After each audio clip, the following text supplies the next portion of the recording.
በዚህ በኩል ጦርነት እያለ በዚህ በኩል ስለ ምርጫ ሊያወራን አይችልም። መቼ በየትኛውም ዘመን ላይ ይሄን ያክል ህዝብ የሞተበት የተፈናቀለበት ይሄን ያክል ጊዜ የለም። ከብልጽግና ፓርቲ ውጪ ከየትኛውም ፓርቲ ጋር አብረን ተባብረን መስራት እንችላለን። ህዝብ መርጦን ወደ ስልጣን ብንመጣ ተጠያቂ ማድረግ የምንፈልገው ፓርቲ ነው።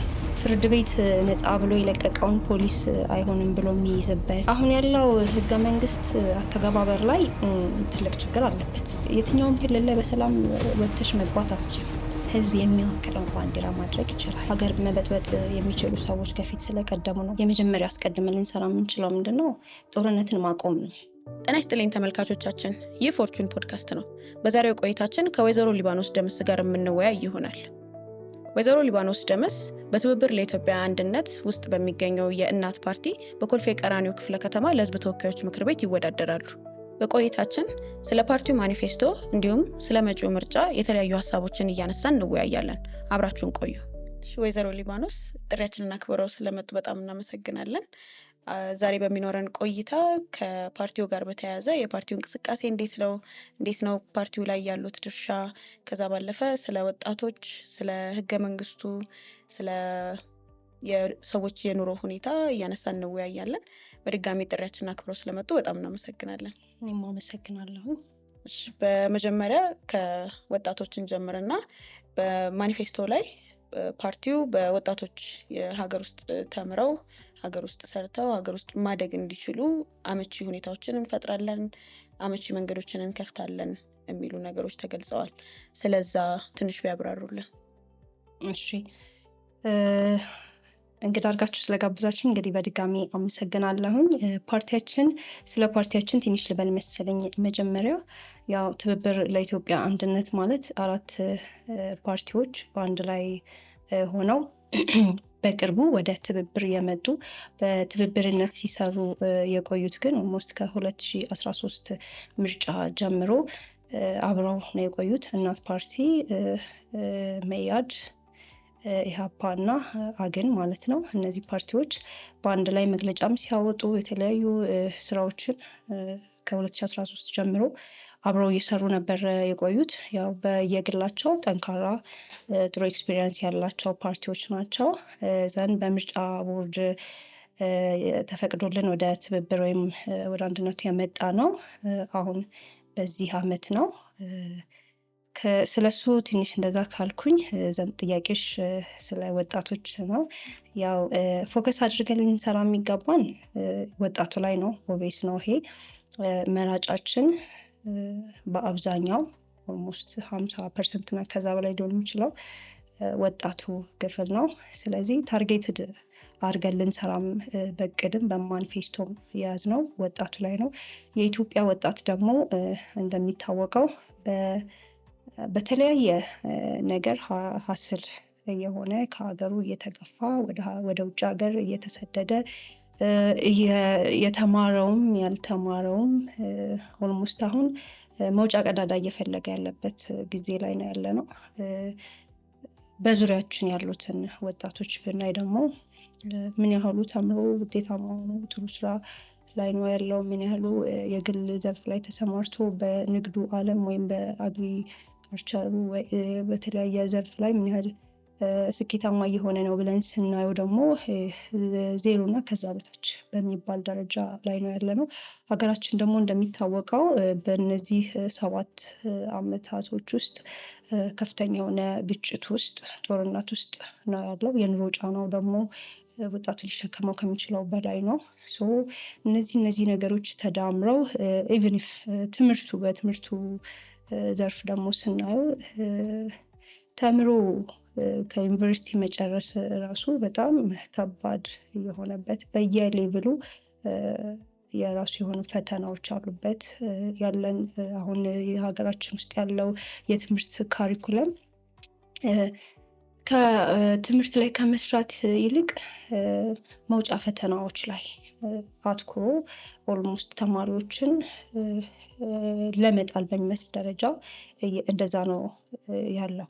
10ኛ ክፍል ወደ 11 ሲገቡ 12 ከደረሱ በኋላ በየሌብሉ ቅድም እንዳልኩት በትምህርት ካልኩኝ ፓርቲያችን ምን ላይ እንዴት ነው የምንሰራው የሚለው በትምህርት ሀገር በቀል የሆነ ማለት ሀገራችን ላይ ካለው ነባራዊ ሁኔታ ተነስተን ከውጭ ብቻ የመጣ እንደወረደ ወይም ደግሞ ቲዎሬቲካል ብቻ ያልሆነ ወጣቱን ወደ ስራው ዘርፍ ወደ ልማቱ ወደ ኖርማሊ ቲዎሪ ብቻ ጨርሶ ቲዎሪ ብቻ አእምሮ ውስጥ የሚያመላልስ ወጣት ሳይሆን ተምሮ ጨርሶ ጀስት አፕላይድ ማድረግ የሚችለውን ትምህርት እንዲማር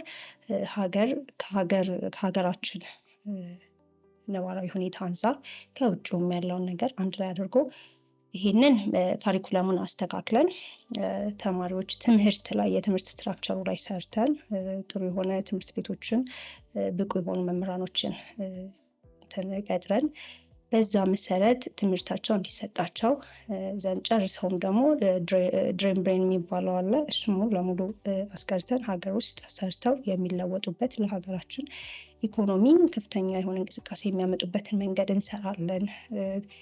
ትምህርቱ ላይ ነው ይሄ።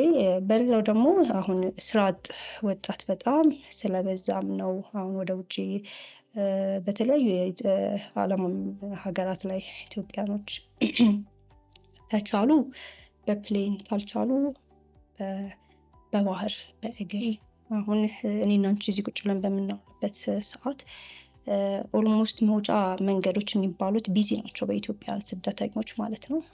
ያ ደግሞ የሆነው ምንድነው ሀገር ውስጥ ያለው ጦርነት፣ ሀገር ውስጥ ያለው የኑሮ ጫና ነው። ሀገር ውስጥ የሆነ ስራ አጥነት፣ ተስፋ መቁረጥ ነው። ኢቨን ኢፍ ስለ ፖለቲካው ያለው አመለካከት ኔግሊኬትድ አድርጎታል ወጣቱን። እነዚህ ሁሉ ተጨማምረው በረሃ ላይ ከቀረሁም ልቅር ከደረስኩ ደግሞ ደርሼ ሰርቼ ለቀሪው ሀገሬ ውስጥ ላለው ሰው እተርፋለሁ ወይ ደግሞ ራሴን ከእንደዚህ አይነት ችግር አውጣለሁ ብለው ኦልሬዲ ጉዞ ላይ ነው ያሉት። በውጭ ዓለም ሄደው ኦልሞስት አብዛኛው ሰው ተሳክቶለታል ማለትም ይከብዳል። በጣም ቫስት አማውንት ኦፍ ሂውማን ሪሶርስ ነው ኦልሬዲ የሚወጣው። ፕሮፌሽናል የሆነ ስራዎችን ላያገኙ ይችላሉ። ሌበር ወደዛ ሲሄድ ያው በልክ የሆኑ ስራዎችን ነው እንደምናውቀው የተማረው። ኢቨን ኢፍ ባለስልጣናትን ራሱ መውሰድ እንችላለን። ትላልቅ ባለስልጣናት እንኳን ወጥተው ፕሮፌሽናል ስራዎችን አይደለም እየሰሩ ያሉት፣ በልኪ ሆነ ተራ የሆኑ ስራዎችን የጉልበት ስራዎች ላይ ተሰማርተው ያሉት። ያንን ሁሉ አስቀርተን ሀገራቸው ውስጥ እንዲሰሩ፣ ሀገራቸው ውስጥ ተምረው እንዲለወጡ፣ ሀገራቸው ውስጥ አግሪካልቸር በሚፈልጉት የስራ ዘርፍ ወደ አግሪካልቸሩ የሚገቡ ከሆነ እሰየው፣ በዛ ላይ ድጋፍ ማድረግ ነው። ወደ ኢንዱስትሪ የሚገቡ ከሆነ እሰየው፣ በዛ ላይ ብዙም አቅም የማይጠይቁ ለወጣቱ ትንሽ ብቻ መንገድ ካሳየሽው ወጣቱ በራሱ መስራት የሚችላቸው ብዙ የስራ ዘርፎች አሉ። ማይክሮ ፋይናንሶችን የብድር ጥቃቅንና አነስተኛ ብድር ተቋማትን እንዲገነባ አድርጎ ከዛ ማይክሮ ፋይናንስ እየተበደሩ የራሳቸውን የኢኮኖሚ እንትን እንዲገነቡ እናደርጋለን። ይሄ ሲሆን ደግሞ ያው ፍትህ ያስፈልጋል፣ የአስተዳደር ሁኔታ ያስፈልጋል። እነሱ ነገሮች ላይ አትኩረን እንሰራለን ብለን ነው እንደ ፓርቲ የተነሳ ነው። የትምህርት ሪፎርም ላይ የዩኒቨርሲቲ ሁኔታዎች ላይ ጠቅሰው ነበረ። እስካሁን ድረስ ብዙ ዩኒቨርሲቲዎች ላይ ይሰራል የሚባሉ ነገሮች አሉ። ከጦርነቱ ጋር በተያያዘም የሚፈጠሩ ችግሮች አሉ። አብዛኛውን ደግሞ ተጋላጭ የሚሆነው ወጣቱ ሴቶችና ህጻናት ናቸው። ከዛ ደግሞ የትምህርት ሪፎርሞች በተለይ ዩኒቨርሲቲዎች ላይ በጣም ብዙ ለውጦችን እያየን ነው። አሁን እስካሁን ድረስ የነበረው ስራ እንዴት ለውጥ ሊያመጣ አልቻለም? ከቅርብ ጊዜ ወዲህ በጣም ብዙ ወጣቶች እየተሰደዱ ነው። በጦርነቱ በጣም አፌክትድ እየሆኑ ነው። እንዴት ነው ማስቀረት የሚቻለው? ምን የተለየ ስራ ነው የሚሰራው? ምክንያቱም አሁን እንዳሉት የማይክሮ ፋይናንስ ሁኔታዎችን ማመቻቸት፣ እነሱ ነገሮች አሁንም ያሉ ነገሮች ናቸው።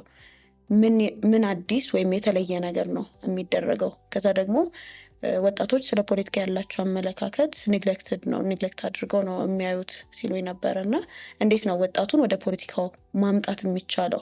ምክንያቱም አብዛኛው ከዚህ በፊት እየሰራ ነው ሰርቬይ ነበረ በዜና ክፍላችን 46.5% የሚሆነው ከ18 እስከ 30 እድሜ ውስጥ የሚገኘው ወጣት የምንለው ሰው ለምርጫ ፍላጎት እንደሌለው ነው ማረጋገጥ የቻልነው።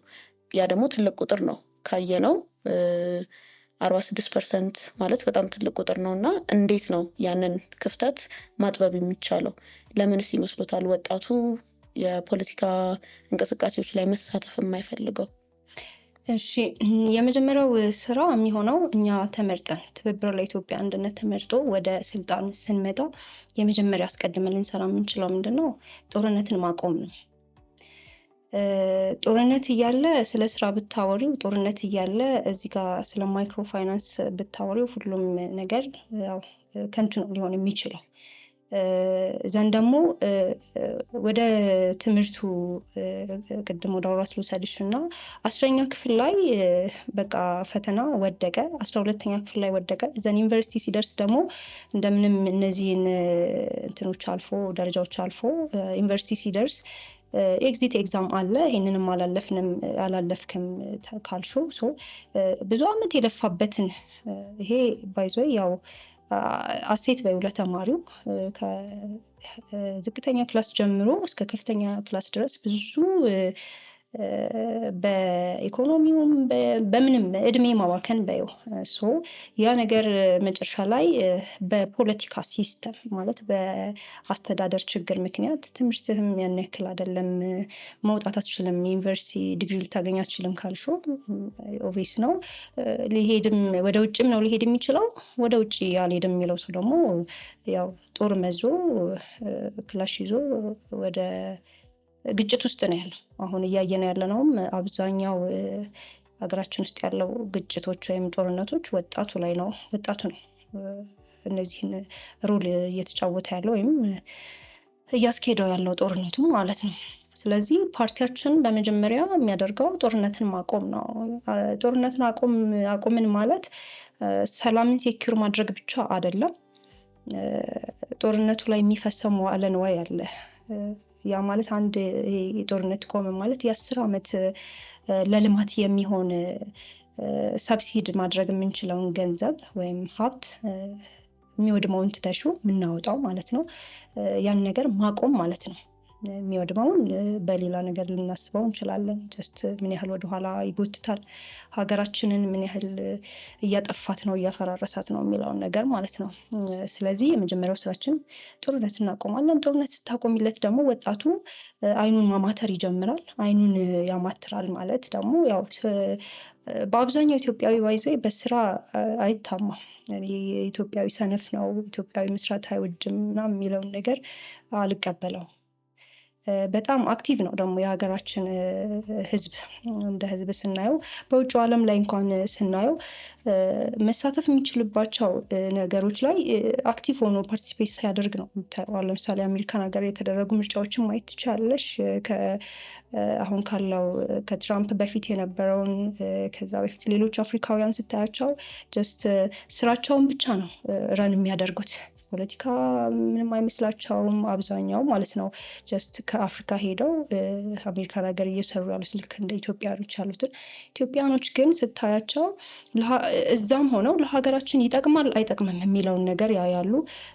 በደንብ ነው ኢንተርቪን የሚያደርጉት በደንብ ማለት ነው። እና አክቲቭ ናቸው። እዛኛውም ፖለቲካ ላይ ጆይን ያደርጋሉ። መመረጥ የሚለው ላይ ማለት ነው። ወደ ሀገራቸውም ደግሞ መለስ ብለው እዛ ሄደናል ብለው የሀገራቸውን ነገር አይተውም ወደ ሀገራቸውም ደግሞ ተመልሰው እዚህም ደግሞ እጃቸው እዚህም እዛም ሆኖ ነው የምታየው። ምንድነው መስራት የሚችል ማለምም የሚችል ህልም ያለው ለነገ ተስፋ ያለው አክቲቭ የሆነ ህዝብ ነው ያለን። ያው አብዛኛው ሰው ወጣት ነው፣ እንደ ወጣትም እንደ ህዝብም ስታዩ ማለት ነው። ስለዚህ ጦርነትን አቆምሽለት ማለት ራሱ ማማተር ይጀምራል። እንዴት አድርጌ የራሴን ህይወት ልለውጥ ኢምፐርሰን ማለት ነው። ያ ፐርሰናል ፍላጎት ነው። እንግዲህ እንደ ህዝብ የተለያየ ህዝቦች ናቸው፣ ወጣቶች ናቸው ወደ አንድ ስታመጩ ማለት ነው።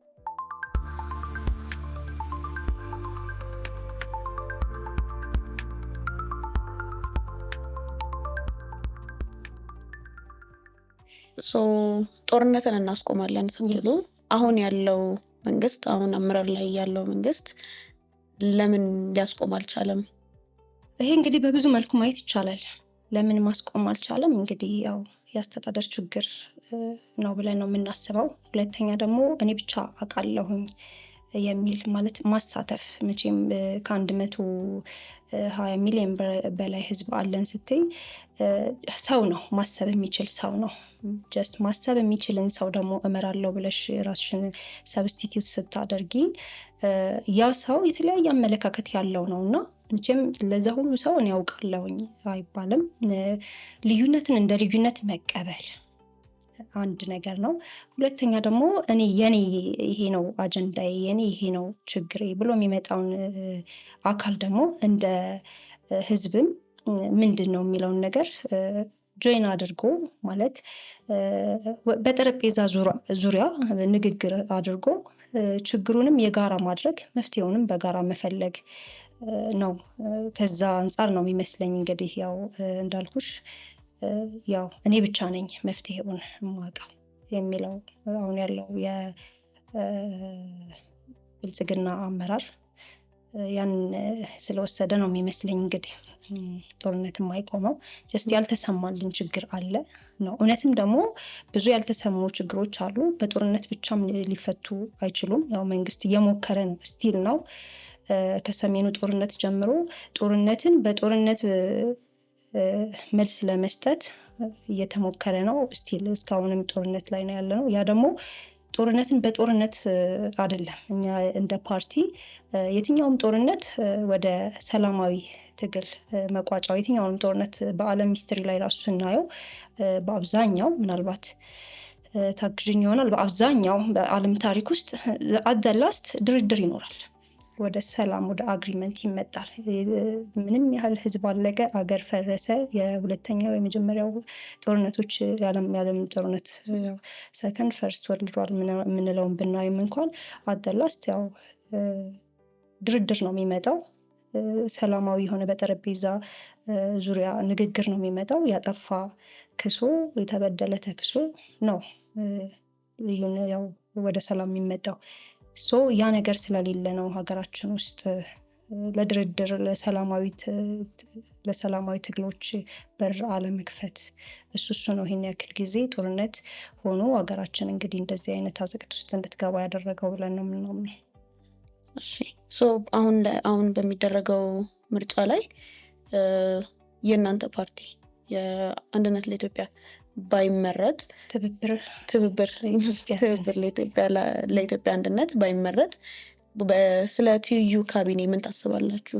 በትይዩ ካቢኔ ስለመስራት ምን ታስባላችሁ? የኛ ፓርቲ ትብብር ለኢትዮጵያ አንድነት ባይመረጥ ነው ያልሽኝ ያለው አይደለ? በትብብር ለመስራት ወይም ደግሞ ትይዩ ያልሽኝ በሱ ዙሪያ ይመስለኛል። አክቹዋሊ ፓርቲያችን እንዳልኩሽ እንግዲህ እኛ ስንሰባሰብ ጀስት ስልጣን ፍለጋ ወይም ደግሞ ወንበር ናፍቀን መሪ ለመባል አይደለም። እኔ ኢንፐርሰን እንኳን እኔም ብትጠይቅኝ ሀገራችን የገባችበት አዘቅት ቅድም ጠቅሻለሁ። ሀገራችን ያለችበት የምስቅልቅሉ የወጣው ነገር እሱ አስገድዶን ወደ አንድነት መተን ሀገራችንን ሰላም ለማድረግ መምራት የሚችሉ ሰዎች እንኳን ካሉ ስቲል ነው ፓርቲያችን ኦፕን ነው መስራት። አይደለም ጆይንት አብሮን የሚሰራ ወይም ደግሞ እኛ ምን ልልሽ ነው ከብልጽግና ፓርቲ ውጪ ከየትኛውም ፓርቲ ጋር አብረን ተባብረን መስራት እንችላለን። ባንመረጥም ደግሞ ለምን አልተመረጥንም ብለን ሌላ ነገር ውስጥ የምንገባበት ነገር አይደለም። የሚያምነው ፓርቲያችን በሰላማዊ ትግል ነው። የሀገራችን ሕዝብ በኤክስፒሪየንስ ደረጃ ስታዩ በጦርነት ነው አብዛኛው ሂስትሪያችን። ሰላማዊ ትግል ብዙ ጊዜ ውጤታማ ሆኖ አናገኘውም። ከነበረው ሂስትሪ አንዱ አሸንፎ አንዱ ጦር መዞ ተዋግተው አሸንፈው ያ ቦታ ኮፓይድ ተደርጎ በዚህ እንትን ነው በቃ ጀግና በጦርነት ነው እንግዲህ አእምሯችን ላይ ሲሳልብን የነበረው እና አሁን ያለው የኢትዮጵያ ሕዝብ እንደ አማራጭ ተፎካካሪ ፓርቲዎችም እንደ አማራጭ ማለት የተሻለ ፖለቲካል ፓርቲ ቀርቦ አማራጩ ይሄ ነው ብሎ ሕዝቡን ማሳመን ስላልቻለ ነው የሚመስለኝ እንጂ ዘ ኦንሊ ወይ ብዬ የማስበው ሰላማዊ ትግል ነው። ያ ሰላማዊ ትግል ብዙ የሰው ህይወት ብዙ የኢኮኖሚ እንደ ጦርነት ማለት ነው ያን ያክል ዋጋ አይከፈልበትም። ደግሞ በደንብም ውጤታማ መሆን የሚችለው እነዚህ ሰላማዊ ትግል የምንለው ነው። ስለዚህ የጦርነትን ታሪክ የጦርነትን ጥቅምና ጉዳት ትከሻው ከብዶታል የኢትዮጵያ ህዝብ ብዬ ነው የማስበው። አሁን መልመድ ያለበት ወጣቱም መራጩም ህዝብ ኢቭን የማይመርጥም ዝም ብሎ የተቀመጠውም ሰው እንኳን መልመድ ያለበት በሰላማዊ መንገድ መንግስትን ማውረድ መሾም የሚችል ህዝብ መሆኑን፣ ለሱም ደግሞ የግዴታ አብዮት ጦርነት እንደማያስፈልግ ይህም መልመድ አለበት። ስለዚህ ከዚህ አንጻር ነው ፓርቲያችን የሚያየው። ቅድም ስለ በትብብር ስለ መስራት ሲያወሩ ከብልጽግና ፓርቲ ውጪ ያሉበትን ምክንያት ትንሽ ቢያብራሩልኝ። ቱ ዘ ኤክስቴንት አሁን ስለ ብልጽግና ፓርቲ እንደ ፓርቲ ስልጣን ላይ ማለት ህዝብ መርጦን ወደ ስልጣን ብንመጣ ተጠያቂ ማድረግ የምንፈልገው ፓርቲ ነው። ምክንያቱም ሀገራችን በየትኛውም ዘመን ላይ ይሄን ያክል ህዝብ የሞተበት የተፈናቀለበት ይሄን ያክል ጊዜ የለም። አሁን ከምናየው የሀገራችን ሁኔታ አንጻር የህግ የበላይነት የሌለበት፣ ፍርድ ቤት ነፃ ብሎ የለቀቀውን ፖሊስ አይሆንም ብሎ የሚይዝበት፣ ፈላጭ ቆራጩ የበዛበት ሳምፕል የሚባል ህገ መንግስት ተቀምጦ ኢቨን እሱንም እንኳን መተግበር ያቃታቸው ዘንድ ደግሞ ሀገራችን የደም ጎርፍ እየሰማን ማለት ነገ አድሬ ደግ ነገር አይደለም የምንሰማው። ስለ ሰው ልጅ መሞት ነው፣ ስለ ወጣቶች መሞት ነው፣ ስለ መፈናቀል ነው፣ ስለ መታፈን ነው፣ ስለ መታገት ነው። ጀስት ከብዶናል። አሁን ኢቨን ከኑሮውም ውጪ ጆሮአችን መልካም ነገር መስማት የናፈቀበት ጊዜ ላይ ነው ያለ ነው። አሁን በዚህ ሁኔታ ላይ ያለን መንግስት ጆይን አድርገን አብረን እንሰራለን ማለት መቼም አብረሽ የምትሰሪው ለእድገት ለልማት ሲሆን ነው አይደለም። ምንም ለውጥ ከሌለው ደግሞ እንዴት ነው ጆይን አድርገሽ አብረሽ ልትሰሪ የምትችይው? ከዛ አንጻር ነው ያልኩት። እሺ መልካም። በማኒፌስቶ ላይ የነፃና ፍትሃዊ ምርጫ እንዲኖር የሚፈቅድ ሁኔታ የለም አሁን እየተደረገ ባለው እንቅስቃሴ የሚል ነገር አይቼ ነበር እና እንደዛ ከታሰበ በምርጫው መወዳደሩ ምን ያህል ለውጥ ይኖረዋል ብለው አስበዋል? እንዳልኩሽ ዘ ኦንሊ ቲንግ ምንድን ነው ሰላማዊ ትግል ነው። ምን ማለት ነው ሰላማዊ ትግል ማለት?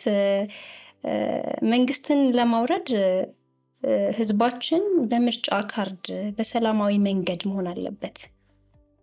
ያለውን ኦፕሽን በሙሉ እንጠቀማለን ለዛ ነገር። ያንን ኤክስፔሪየንስድ ሆኖ ህዝባችን ያመነበትን ወደ ስልጣን አውጥቶ ያላመነበትን ደግሞ ከስልጣን አውርዶ የራሱን ሰው እስከሚሾም ድረስ ማለት ነው። ስልጣን ወይም መንግስት ማለት ህዝብ ነው የምንለው ጀስት እሱን ነገር አምኖ ህዝቡ የራሱን መሪ ራሱ እስከሚመርጥበት ሰዓት ድረስ ማለት ነው። ያለውን ኦፕሽን በሙሉ እንጠቀማለን። አሁንም አስቻይ ሁኔታዎች የሉም ለምርጫ ያልናቸው ቦታዎች አሉ። እዛ ላይ ማንወዳደርባቸው ቦታዎች አሉ። እነሱን ትተን ያው አስቻይ ሁኔታ አለ ብለን በምናስበው ላይ እየተወዳደርን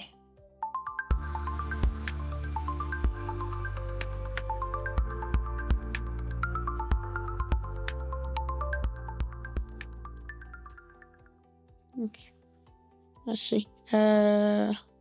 ሌላ ኢንትረስቲንግ የነበረው ፓርት ማኒፌስቶ ላይ የሀገሪቱ ባንዲራ ላይ ማሻሻያ ለማድረግ አቅዳቸዋል። ምንም አይነት አርማ እንዳያርፍበት ባንዲራው ላይ። ይህ ለህዝቡ አሁን ላለው ጥያቄ ምን ፋይዳ ይኖረዋል ብለው ያስባሉ? ከዛ ውጪ አርማውን እንዳይኖር የተፈለገበት ምክንያት ምንድን ነው? ባንዲራው ላይ ልሙጥ እንዲሆን የተፈለገ ነው። ያው ኦልሬዲ ኢትዮጵያን ይገልጻታል ብለን ያሰብነው እሱን ነው። አክቹዋሊ አሁን ባለው ሁኔታ ግን ባንዲራ እንደ ልዩነት መፍጠሪያ ሆኖ ባንዲራው ላይ ኮከብ መግባት አለበት፣ ባንዲራው ላይ ይሄ መግባት አለበት፣ አይ ነው ይሄ መግባት አለበት የሚል አካል አለ። አክቹዋሊ ባንዲራው ላይ ይሄ ነገር ካልገባልኝ እኔን አይመራኝም የሚለው ህዝብ አይደለም፣ ባይዘወይ አክተርስ ናቸው። አክተርስ ሴንስ ምንድን ነው? ባንዲራው ላይ እነሱ የሚፈልጉትን ነገር ብታስገብላቸውም እንኳን ጥያቄያቸው ላይ መለስላቸው ይችላል። ጀስት ዲስተርብ ማድረግ ስለሆነ ሀሳባቸው ማለት ነው። ሶ ባንዲራው ህዝቡ የማይቀበለው ከሆነ አረንጓዴ ቢጫ ቀዩ ያንተ ነውና ግዴታህ ነው ልንለው አንችልም። ምክንያቱም ቅድም ብየዋለሁኝ ከ80 በላይ ቋንቋ ተናጋሪ ያላት ኢትዮጵያ በቆዳ ስፋትም እንግዲህ በቋንቋም በማንኛውም እንዳልኩሽ ህዝብ ነው ልንመራ የምናስበው። ህዝብ ያልተስማማበትን ነገር እኛም እንደዚህ ነው ብለን ይሄን ነው ብለን አንጭንበትም። ግን አሁን ባለን ሁኔታ የተሻለው እና ኢትዮጵያ ሊገልጻት ይችላል ብለን የሀገራችንም ህዝብ በስፋት ከሶማሌ ክልል እስከ ኦሮሚያ፣ አማራ፣ ትግራይ ክልል የትኛውም ክልል ላይ ቢያንስ እነዚህ አክተርስ ካልኩሽ ውጪ ሊቀበሉት ይችላሉ ብለን የምንገምተው የሀገራችን ባንዲራ አረንጓዴ ቢጫ ቀዩን ነው። እንዳልኩሽ ግን ወደ ስልጣን ከመጣም በኋላ ሪጅድ የሆነ ፖሊሲ፣ ሪጅድ የሆነ ህገ መንግስት አይኖረንም። ህዝብ የራሱን የሆነ ህገ መንግስት፣ ህዝብ የራሱን የሆነ ባንዲራ የመምረጥ መብት አለው። ባንዲራ ይቀየርልኝ ቢል እንኳን እኛ ኦፕን ነው ማለት ህዝብን ይሄ ያንተ ባንዲራ አይደለም ይሄ የኔ ባንዲራ ነው ብለን ወደ ግጭት ከማምራት ይልቅ የሚፈልገውን ነገር ቀለል ባለ መንገድ አድርገሽለት ወደ ልማት ፊቱን እንዲያዞር ማድረግ የተሻለው ነው። ጸዋጫሪ የሆኑ ነገሮችን አስቀርተን ማለት ነው። ስለዚህ አሁን የባንዲራ ማሻሻያው ሲደረግ ሂደቱ ምንድን ነው የሚመስለው? ሂደቱ ምልሽ አሁን ባለን ማኒፌስቶ ወይም ባለን ስትራቴጂ ኢትዮጵያን ይገልጻታል ብለን ያሰብነው ይሄ ባንዲራ ነው። ነገር ግን እንዳልኩሽ ስልጣን ላይ ከወጣ በኋላ ህዝብ ይሄ አይወክለኝም የሚል ከሆነ እንደማይል አምሾር፣ ግን ህዝብ አይወክለኝም የሚል ከሆነ ግን ህዝብ የሚወክለውን ባንዲራ ማድረግ ይችላል። ስለዚህ ሙሉ ባንዲራውን መቀየርም ቢሆን ለዲስካሽን ኦፕን ነው ኦፍኮርስ። እሺ፣ በማኒፌስቶ ደረጃ የሚቀመጡ በጣም ብዙ ነገሮች አሉ። ህገ መንግስት ማሻሻያ ማድረግ እንፈልጋለን፣ ባንዲራ ላይ ለውጥ፣ የተለያዩ ማኒፌስቶች፣ የተለያዩ ፓርቲ ማኒፌስቶች ላይ የመሬት ይዞታን አስመልክቶ፣ ከዛ ውጪ ከብሔር ብሔረሰቦች መብት ጋር በተያያዘ ብዙ ነገሮች ይነሳሉ። ወረቀት ላይ ከተቀመጠው ነገር ውጪ መሬት ላይ የወረደ ሰው ቀን በቀን በሚኖረው ህይወቱ ላይ ለውጥ የሚያመጣ አሁን ላይ ሰዎች ያላቸው ጥያቄ በነፃነት የመንቀሳቀስ ሁኔታ፣ የደህንነት ሁኔታ፣ የኑሮ ሁኔታ፣ ትምህርት እና የመሳሰሉ ነገሮችን እንዴት ነው የሚመልሰው? ከወረቀት የዘለለ ተግባራዊ ሊሆን የሚችሉ ነገሮች አሉ ወይ? ተግባራዊ ሊሆኑ የሚችሉ ነገሮች አሉ ወይ ማለት በህገ መንግስቱ ደረጃ ነው። በህገ መንግስቱ ደረጃ ከዛም ባለፈ ደግሞ አሁን ለምሳሌ የሰውን የኑሮ ሁኔታ ማሻሻል የሚሉ ነገሮች በጣም በተደጋጋሚ ያለውኝ እንዴት ነው ያንን ነገር በተግባራዊነት ሰዎች እንዲያዩት እንዲሉት? ማኒፌስቶችን አይነኬ ነገርን አይደለም፣ ጀስት ላማለኝ በሰማይ እንዲል አይደለም ህዝባችን። ጀስት ደግሞ ህልም ብቻ አይደለም ያስቀመጥ ነው፣ ግራውንድ ላይ መውረድ የሚችሉ ቀለል ያሉ ነገሮችን ነው። በ5 ዓመት ውስጥ ልናመጣው የማንችለውን ነገር አንጽፍም ማለት ማማለል አይደለም ሀሳባችን፣ ህዝቡን ማለት ነው። ሪያሊቲውን ነው እየጻፍን ያለ ነው። በህገ መንግስት ደረጃ አሁን ያለው ህገ መንግስት ላይ ያሉት ነገሮች ግራውንድ ላይ ባለው ነገር ሙሉ ለሙሉ በህዝብ ዘንድ ተቀባይነት የሌለው እንዴት ነው ካልሽኝ፣ ያው ህዝብ ስላላወጣው ነው ህገ መንግስቱን። አክቹዋሊ የህዝብ ተወካዮች ምክር ቤት ቢያወጣውም እንኳን ተሿሚዎች ናቸው፣ ከላይ ወደ ታች ነው እንጂ ከታች ህዝብ መርጦት ራሱ የሾመውን አይደለም። እዛ ህግ የማውጣቱ ሂደቱ ላይ ፕሮሰስ ላይ የነበረው ሰው ማለት ነው። ሶ በህገ መንግስት ደረጃ ህዝብ ያዋጣኛል፣ ያስኬደኛል፣ ይሄ እኔን ይመራኛል፣ መንግስትንም ይመራዋል ብሎ የሚያስበውን ነገር በህገ መንግስት ደረጃ እንዲቀመጥ እናደርጋለን። ከኑሮ አንጻር ደግሞ እንዳልኩሽ በቀላሉ አቴን ማድረግ የምንችላቸውን ነገሮች ነው የጻፍነው። አቴን ምንድነው? ሀገራችን ሰፊ ነች። እንደሚታወቀው ደግሞ ከ120 በላይ የሰው ከ120 ሚሊዮን በላይ ሰው አለን። ከዛ ውስጥ ደግሞ ኦልሞስት 70% የሚሆነው ደግሞ ከ35 ዓመት በታች ወጣቱ ነው። እንግዲህ በቂ ሪሶርስ አለን ማለት ሀብትም ካለን የሰው ኃይልም ካለን ዋይናት ቀለል ባለ መንገድ እንኳን ሰርቶ እንዲያድር ማድረግ ቀላል ነው። ያ ምንድነው? ለምሳሌ በቀላሉ በተለመደው አሰራር መንገድ እንኳን ብናየው ሰው አርሶ እንዲበላ ማድረግ ይቻላል። በነገራችን ላይ አሁን አዲስ አበባ ውስጥ ያለውን ወጣት እንኳን ብታዩ ያንተ እዚህ ቦታ ላይ እንዲህ ነገር አደርጋለሁኝ ብሎ መንግስት ወጣ ብላችሁ እስቲ ወደ ውጭ ሀገር ከምታዩ እረሱ ብሎ ጥቂት ነገሮችን ቢያመቻች፣ ስለ የቀንድ ከብቶች እርባታ ደግሞ የተወሰነ ነገር ማለት ተፈጥሮ ራሱ በደንብ የሰጠን ነገር አለ። እሱን ራሱ መጠቀም ባልቻልንበት ሁኔታ ነው በጦርነት እርስ በርስ እየተጠፋፋን ያለ ነው ማለት ነው። ስለዚህ ጦርነቱን ያዝ አድርጎ ይሄን ነገር በቀላሉ ማለት ነው ስታንዳርድ የሆነ ስራ፣ ስታንዳርድ የሆነ ምርት ማምረት፣ ወደ ውጭ ኤክስፖርት የሚደረጉ ነገሮችን ማምረት፣ እነሱ ነገሮች ላይ እንኳን እንደርሳለን ብለን ጀስት ራስን መቻል፣ ራስን መመገብ፣ ለቤተሰብ እና ለራስ መሆን እንኳን የሚችልበት አቅም ላይ ማምጣት እንችላለን የመጀመሪያዎቹ 5 ዓመት ላይ። እንደሱ ነው የምናስበው። ኦኬ አሁን ሲሉ ነበረ ግጭቶች ያሉባቸው አካባቢዎች አሉ ለምርጫ የማይሳተፉባቸው እና ሀገሪቱ አሁን ብዙ ግጭቶችን እያስተናገደች ያለችበት ሁኔታ ነው ያለው። ሪፕሬዘንቴሽን የማይኖራቸው አካባቢዎች አሉ አሁን ባለው ሁኔታ። እነሱን እንዴት ልታደርጉ አስባችኋል? አሁን ጦርነት ያለባቸው አካባቢዎች፣ በጣም ለረጅም ጊዜ ጦርነት ሲደረግባቸው የነበሩ አካባቢዎች አሉ። እንደውም የመራጮች ምዝገባ ያልተደረገባቸው አካባቢዎች አሉ። እንዴት ነው ያንን ህዝብ እዛ አካባቢ ያሉትን ሰዎች ሀሳብ አዳምጦ ከዛ በኋላ የእነሱን ሀሳብ ለማስተናገድ እየተሰራ ያለው ነገር ምንድን ነው? አሁን ያለው የምርጫ ክልል ያው መንግስት ለመሆን በሚያስችል ደረጃ ነው ያለው ዲሞግራፊካሊ ብናየው። ስለዚህ ፓርቲያችንም ኦልሞስት ከ1300 በላይ እጩ ተወዳዳሪዎችን አቅርቧል። ያ ማለት መንግስት የመሆን አቅም ከዛ በላይ ነው ያለን ማለት ነው። ጦርነት ላይ ሆነው ወይም ደግሞ ድምፅ መስጠት የማይችሉበት የምርጫ ክልል ማለት ዝግ የሆኑ ክልሎች አሉ።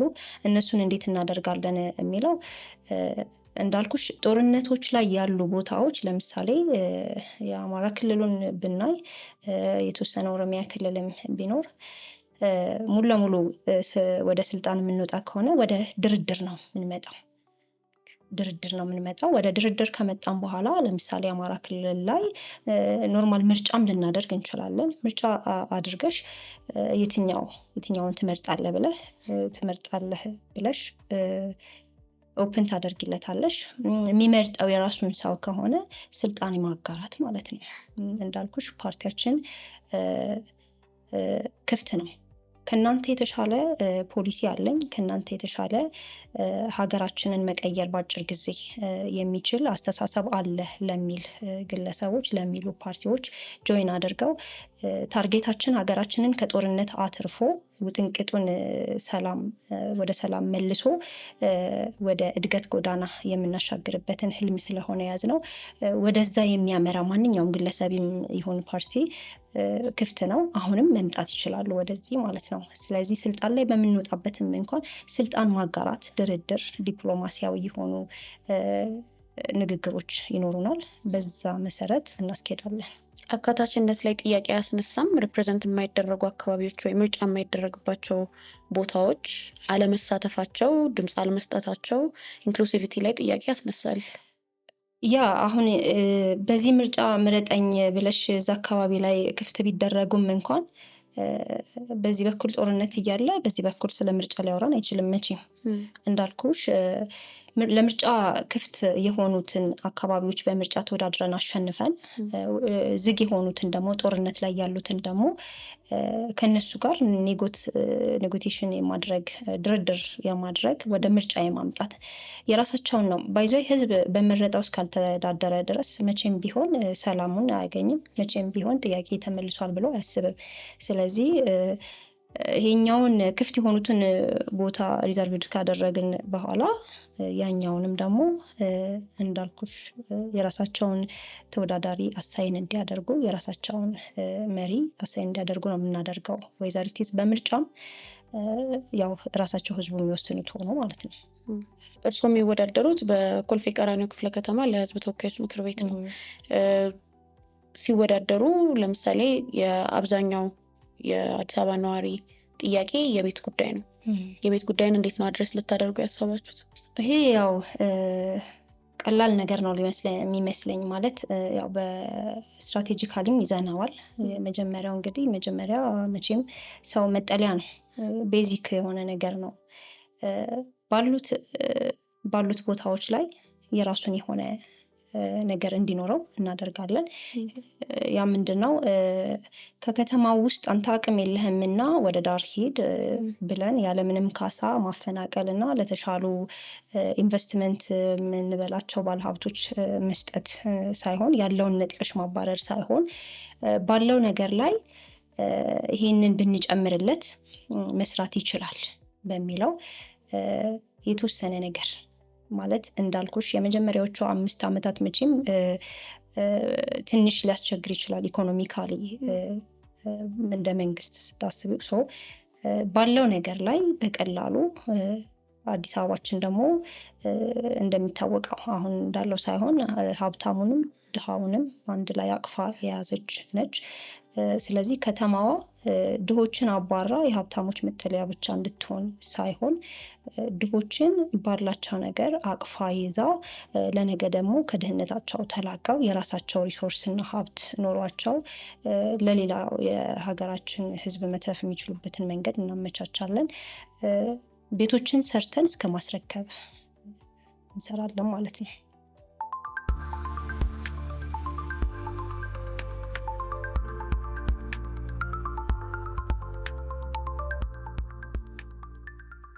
የህገ መንግስት ማሻሻያ ለማድረግ ታስባላችሁ? ማኒፌስቶም ላይ እንደዛ የሚል ነገር አይቻለሁኝ። እና የህገ መንግስት ለውጡ ለምን አስፈለገ? አሁን ላይ ያሉ ብዙ ህጎች አሉ ተግባራዊ የሚደረጉም የማይደረጉም በተለያዩ ምክንያቶች እና የህገ መንግስት ለውጡ ነው የሚያስፈልገው ወይስ የአተገባበር ላይ ነው ያለው ችግር?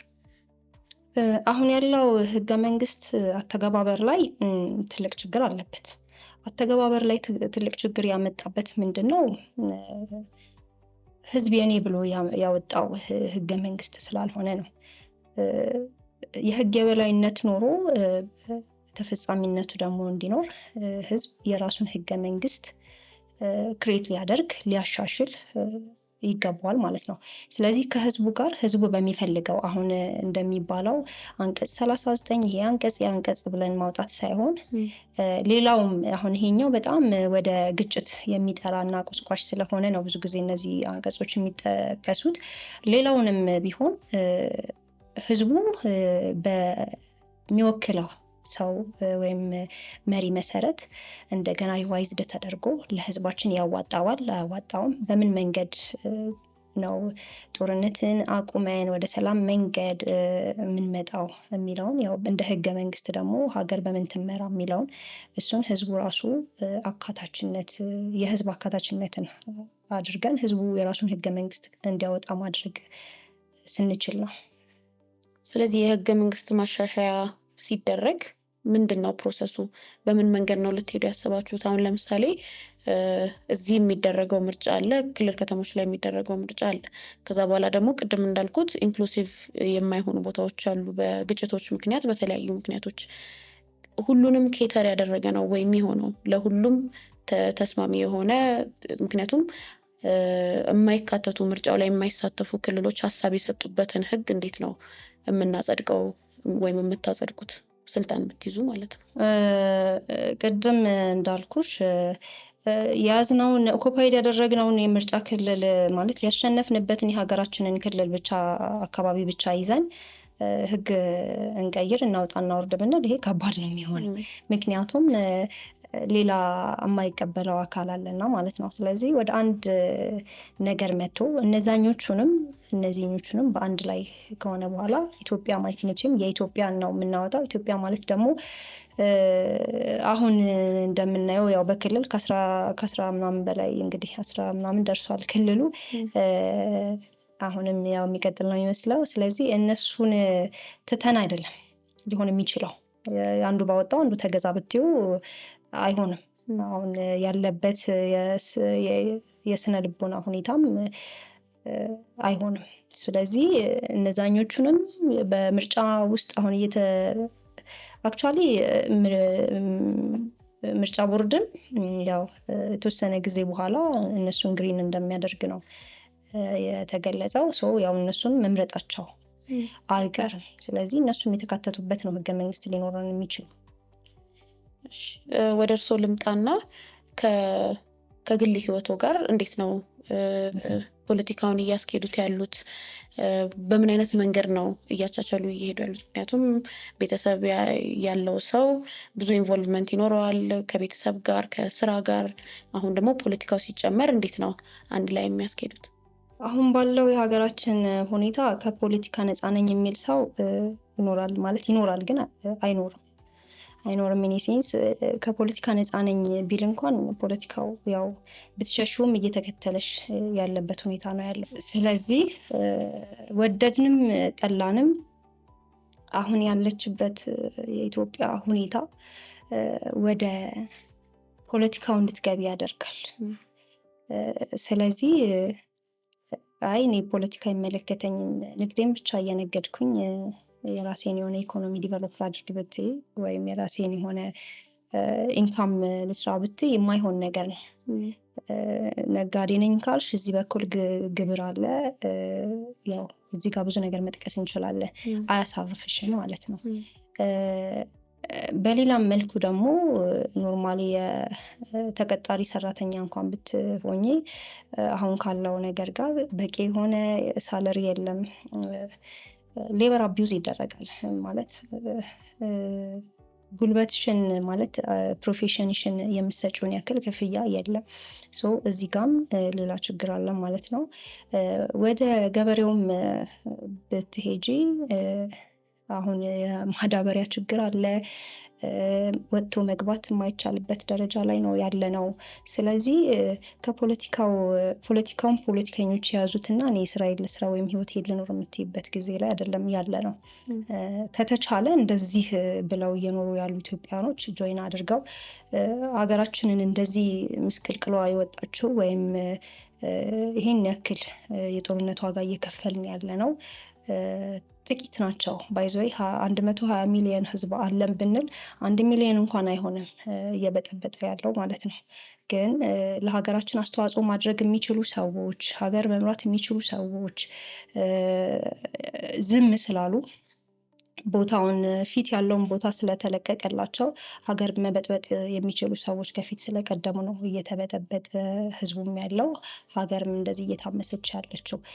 ስለዚህ ያው እንደ ግል ከጠየቅሽኝ ያው ግዴታ ነው ማለት ሀገሬ ኢትዮጵያ ነች። ኢትዮጵያ ደግሞ በየቀኑ የሰው ደም እየፈሰሰባት በየቀኑ የወጣቶች አብረውኝ የተማሩት ጓደኞቼ ወደ ውጭ ሀገር ስደት እየሄዱ ግማሹ ስደት ላይ እየሞተ ግማሹ በሄደበት ሀገር ሳይሳካለት እየኖረ በሀገራችን ውስጥ ያለው ደግሞ ህዝባችን በጣም ከፍተኛ የሆነ ወደ ቀውስ ውስጥ እየገባ ነው። ምክንያቱም ሀስል ሆኗል በራሱ ህይወት ማለት መንግስትን ተጠያቂ ከማድረግ ይልቅ መሸሽ፣ መንግስትን ተባብሮ መንግስት ከመመስረት ተባብሮ የሀገርን አንድነት ከማምጣት ይልቅ በራሱ ኑሮ ሀስል እየሆነ ራሱን እየወቀሰ ምናልባት እኛ ወደ ስልጣን ብንመጣ እንግዲህ ወደ ኖርማል ወደ ማምጣት የህዝቡ ስነ ልቦና በራሱ ማለት ነው ወደ ኖርማላይዜሽን ወደ ማድረግ ማምጣቱ ራሱ ትንሽ እሱም ከባድ ሊሆን ይችላል ብዬ እገምታለሁኝ። ምክንያቱም አሁን ባለው ሁኔታ ስታዩ ያው ራስን ማጥፋት አለ ወጣቱ ጋር ተስፋ መቁረጥ ስላለ የሰሩት ነገር ስለማይሳካ በዙሪያችን ያሉትን ነገሮች ብታይ ምናልባት የሰረቁት ካልሆነ ሰርቶ የተለወጠ ሬር ነው። አሁን እንደምናየው ማለት ከሰረ፣ እንደዚህ ሆነ፣ እንደዛ ሆነ፣ ይሄ ተፈጠረ ምናምን የሚሉት ነገሮች ናቸው እንጂ እድገት ሰርቶ የመለወጥ የሚባለው ነገር ሬር ነው። ዝቅተኛ ደረጃ ላይ የለም በሚባልበት ደረጃ ላይ ነው ያለው። ስለዚህ ወደድኩም ጠላሁም ሀገሬ ነች ብዬ ኢትዮጵያ ውስጥ እየኖርኩ እስከሆነ ድረስ ለሀገሬ ይጠቅማል ብዬ የማስበውን ሮል ማድረግ አለብኝ ብዬ አስቤ ነው። እንደ ሴትም ደግሞ እኔ ወደዚህ ነገር ስመጣ አሃ ብሎ የራሱን ኃላፊነት ሊወጣ የሚችል ሰው ይመጣል፣ ይከተለናል ብዬ አስባለሁ። አሁን ላይ ፖለቲካው ላይ የሚንቀሳቀሱ የሚታገቱ በወሬ የምንሰማቸው በዜናም ላይ የምንሰማቸው ነገሮች አሉ። እንደ የግል ስራ እንዳለው ሰው ቤተሰብ እንዳለው ሰው እንደ ሴትም ምን አይነት ሪስክ ውስጥ ገባለው ብለው ያስባሉ? ወይም ደግሞ ቻሌንጅ እያደረጉት ያለው ነገር ምንድን ነው? ሪስኩ ከባድ ነው። ሪስኩ እንደ አደጉት ሀገር መታሰር አይደለም። ሪስኩ አረመኔ የሆነ ነገር አእምሯቸው ውስጥ እንደ ቅመም የገባበት ይሄ ትውልድ ከየት ነው የመጣው ብለን እስከምናስብ ድረስ በህዝባችን መሀል ያለ በጣም ዘግናኝ የሆነ ነገር ትሰሚያለሽ። ህፃናት ይታገታሉ፣ ይገደላሉ፣ ሴቶች ይገደላሉ፣ ይታገታሉ፣ ይደፈራሉ፣ ወጣቶች በጅምላ ይጨፈጨፋሉ፣ ይገደላሉ። ብዙ ነገር አለ በዚህ ደረጃ ስታዩ ማለት ነው። ያ ግን ዝም ብዬ የራሴን ህይወት እንድኖር አይጋብዝሽም። ምክንያቱም ዛሬ ዝም ያልሽው ነገ እያንዳንዳችንን ቤት ማንኳኳቱ አይቀርም። ነገ ጎረቤቴን፣ ጓደኛዬን የዘረፈ ያው አሁን ያለንበት የፖለቲካ ሁኔታ ይታወቃል። ጉዳቱ እየቀረበ ደጃችን ደርሷል። ዝም ባልነው ቁጥር ደግሞ ከዚህም እኛን አልፎ ሌሎች ላይ ነው ሊደርስ የሚችለው።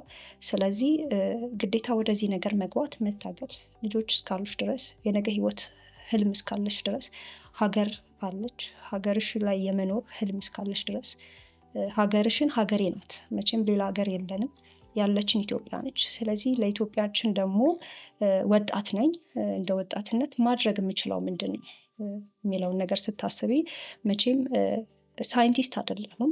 የሆነ ነገር ክሬት አድርጌ የሆነ ነገር ለሀገሬ ማበርከት አይደለም። ቢኖርም እንኳን ሳይንቲስት ቢኖርም እንኳን ያንን ነገር ክሬት አድርጎ ለሀገሬ ማበርከት እዛ ላይ አይደለንም። ሰላም የሚባለው ነገር ናፍቆናል። ከአዲስ አበባ የትኛውም ክልል ላይ በሰላም ወጥተሽ መግባት አትችይም። በቀላሉ ሄደሽ ወደ ደቡብም ይሆን ወደ ሰሜኑ የኢትዮጵያ ክፍል መንቀሳቀስ አይቻልም። ጀስት እዚሁ አዲስ አበባ ውስጥ ብቻ ታጥረን ያለንበት ሁኔታ ነው ያለው።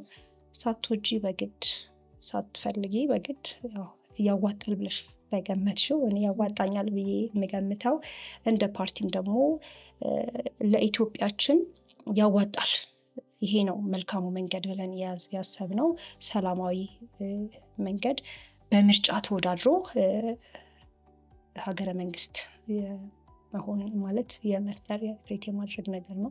ያን ነገር ነው እያደረኩ ያለሁት። የራሴን ሮል ነው እየተጫወትኩ ያለሁት ብዬ ነው የማስበው። መክፈል ያለብኝ ዋጋ ይኖራል። ያው እንግዲህ ቅድም ነግሬዋለሁኝ፣ እንዳልኩሽ ነው። መታሰር አይደለም፣ አሰቃቂ ነገሮች ናቸው እየተሰሙ ያሉት። አሰቃቂ ነገር ደግሞ ዝም ብትየው የሚቀር አይደለም። ግዴታ እንግዲህ ገብተን መታገል ያለብንን ተጋፍጠን፣ መጋፈጥ ያለብሽን ተጋፍጠሽ ማትረፍ የምትችይውን ነገር ማትረፍ ነው። ስለዚህ በዛ መንገድ ነው እኔ ራሴን አሳምኜ ወደ እዚህ የመጣሁት። ቅድምም አንስተነው ነበረ፣ አሁንም በተደጋጋሚ ሲያነሱት ነበር የወጣቶችን ጉዳይ። ወጣቶች ብዙ ለፖለቲካው ቅርብ አይደሉም።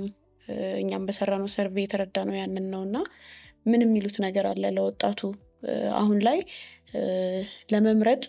ለመምረጥ እንኳን የትኛው የተሻለ ፓርቲ ነው፣ የትኛው ይበጀኛል፣ ማንን ነው መምረጥ ያለብኝ፣ የኔን ሀሳብ የሚያንጸባርቀው ፓርቲ የቱ ነው ለማለት እንኳን ያሉት እንቅስቃሴዎች በጣም ትንሽ ናቸው።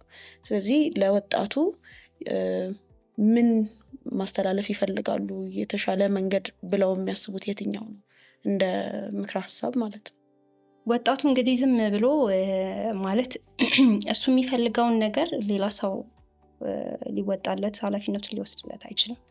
በነገራችን ላይ የሆነ መለኮታዊ ኃይል መጥቶ ኢትዮጵያን አንድ ሊያደርጋት አይችልም። የሆነ መለኮታዊ ኃይል ማለት መጥቶ መንግስት አውርዶ የምንፈልገውን ሰው ወይም የምንፈልገውን መሪ ስልጣን ላይ አውጥቶ ዲሞክራሲን አቴል ልናደርግ አንችልም። ስለዚህ ከነገሩ ጾም ይደሩ የሚለው ነገር እዚህ ጋር አይሰራም። የእያንዳንዳችን የኢትዮጵያ ወጣቶች አሻራ ሀገራችንን ካለችበት አረንቋ ውስጥ ለማውጣት ግዴታ ያስፈልጋል።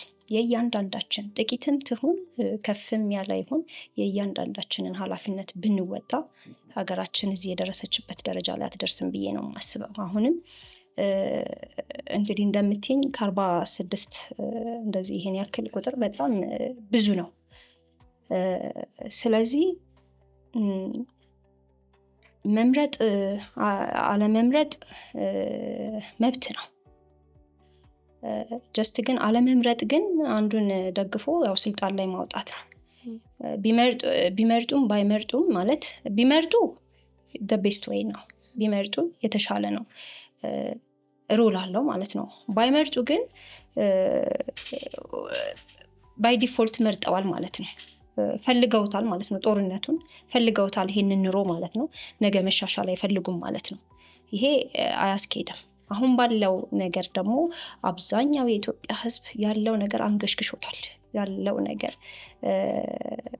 ሰርቶ ይዞት ማለት አንዳንድ የኢትዮጵያ ባለሀብቶችን ስታይ ለፍተው እድሜ ልካቸውን ራሳቸውን የሚፈልጉበት ደረጃ ላይ በኢኮኖሚ ካደረሱ በኋላ ተመልሶ ደግሞ ዜሮ የመድረስ ነገር አለ። ምክንያቱም ሀገራችን ጦርነት ውስጥ ስለሆነች ማለት ነው። ይሄ ባለበት ሁኔታ ጥቂቶች በሚወስኑት ውሳኔ መኖር ሳይሆን ያገባኛል ብሎ ሀገራችን እንደመሆኗ ያገባኛል ብሎ እያንዳንዱ ነገር ላይ ጆይን ማድረግ ነው የተሻለ አማራጭ የሚሆነው። ስለዚህ አሁንም የምርጫ ጣቢያዎች ክፍት ናቸው። መምረጥ እና ማስተዳደር ሀገርን መገንባት የሚችለው ደግሞ ወጣት ነው። አሁንም ይሄ ወጣት በምርጫ ካርዱ መወሰን ያለበትን ነገር እንዲወስን ነው እኔ ጥሪ የማቀርበው። ማንም የሱን ኃላፊነት ማንም ደርቦ ሊወጣ አይችልም። ስለዚህ እያንዳንዱ የኢትዮጵያ ወጣት የራሱን ኃላፊነት መወጣት አለበት። ባድ የሆነ ኤክስፒሪየንስ ነው ይሄ። እንደምንም ብለን ተባብረን ይሄንን ጊዜ በሰላማዊ መንገድ አልፈን የኢትዮጵያ ሕዝብ የሚፈልገውን መሪ ወደ ስልጣን አምጥቶ በዛ መተዳደር ከጀመረ ወደኋላ ሲያስቡት ይሄ በጣም ከባዱ ጊዜ ነው እና ላለመመለስ እንደ ትልቅ ኤክስፔሪየንስ ይሆናቸዋል ብዬ ነው ይሆነናል እንደ ትውልድ ለወደፊቱም ማለት ነው። በነዛ ረጅም ዓመታቶች ኢትዮጵያ የገበረችው የሰው ኃይል፣ የሞተው ወጣት፣ የጠፋው ሀብት፣ በጦርነት ምክንያት የወደመው ሀብት፣ ወደ ጦርነት የፈሰሰው መዋዕለ ንዋይ ትልቅ ስለሆነ ማለት ነው። ለነበረን ጊዜ በጣም አመሰግናለሁ። በስተመጨረሻ ማስተላለፍ የሚፈልጉት መልእክት ካለ ቢጨምሩ ደስ ይለኛል። የመጨረሻ አሁንም የሚሰጠው ምንድን ነው? አሁንም በሌሎች ትከሻ ላይ ሆኖ የሀገራችንን እጣ ፋንታ ሌሎች እንዲወስኑልን ክፍት አናድርገው በሩን። የራሳችንን ኃላፊነት እንወጣ። በተለይም ወጣቱ፣ በተለይም ጸጥ ያለው ስፔሻሊ የአዲስ አበባን ወጣትም የአዲስ አበባን ሕዝብም የምለው ምንድን ነው? የእያንዳንዳችንን አሻራ ሀገራችን በዚህ ሰዓት ትፈልጋለች። የእያንዳንዳችን አሻራ የኢትዮጵያ ፈውስ ነው የሚሆነው። ስለዚህ ሁላችንም ለሀገራችን ንቁ ሆነን ሁላችንም ወሳኙ እኛ እንድንሆን ወሳኙ የወጣቱ የኢትዮጵያ ሕዝብ እሱ ያለበት እሱን ያካተተ ምርጫ እንዲሆን ነው የምንፈልገው። ስለዚህ በዋናነት ሮል የሚያደርገው ወጣቱ ነውና ጆይን አድርገው ወደዚህ ምርጫ የምርጫ ካርዳቸውን ወስደው እንዲመርጡ ነው የምጋብዘው። ከዛ ውጭ ደግሞ ቅድም እንደተነሳው ዝም ብሎ እስኪ እንያቸው የሚል አለ። የሚችለውን ያክል አንድ ጀግና ነኝ ወይም መሪ ነኝ ብሎ የሚያስብ ሰው የሚችለውን ያክል ይጎትትና ከፊት መቼም የሚያግዘው ከሌለ ከኋላ ያው ውጤቱ ያን ያክልም አመርቂ አይሆንም። ስለዚህ የሀገራችንን እጣ ፋንታ ወይም ሀገራችንን አሁን ካለችበት ችግር ሊያወጣ የሚችል የሆነ ኃይል የለም። ኃይል እኛ ነን። ኃይል ወጣቱ ነው። ይህ ኃይል ደግሞ ወደ አንድነት መጥቶ ከተባበረ ወደ አንድነት መጥቶ የራሴን ሮል ራሴ ነኝ የምወጣው፣ የራሴን ሪስፖንሲቢሊቲ ራሴ ነኝ የምወጣው ካለ ማንም የሚያግደውም የለም። ውጤቱም ደግሞ መልካም ነው የሚሆነው። ስለዚህ ጆይናስ ነው የምለው። ወደኛ ገቡ፣ ወደኛ ተመልከቱ።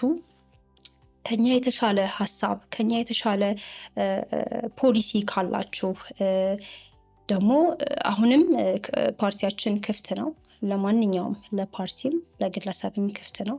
አብረን ሆነን የሀገራችንን ችግር እንፍታ። አብረን ሆነን ህዝባችንን ከጦርነት እፎይ የሚልበትን ጊዜ እንስጠው ነው የምለው። በጣም አመሰግናለሁ ለሰጡኝ ጊዜ፣ ስላብራሩልኝ፣ ጥያቄዎችን በሙሉ ተቀብለው በጣም ነው የማመሰግነው። እንግዲህ ወደፊት ተገናኝተን ብዙ ነገሮች እንወያያለን ብዬ አስባለሁ። በጣም አመሰግናለሁ። ቴንኪው። እኔም አመሰግናለሁኝ። እግዚአብሔር ይስጥልኝ።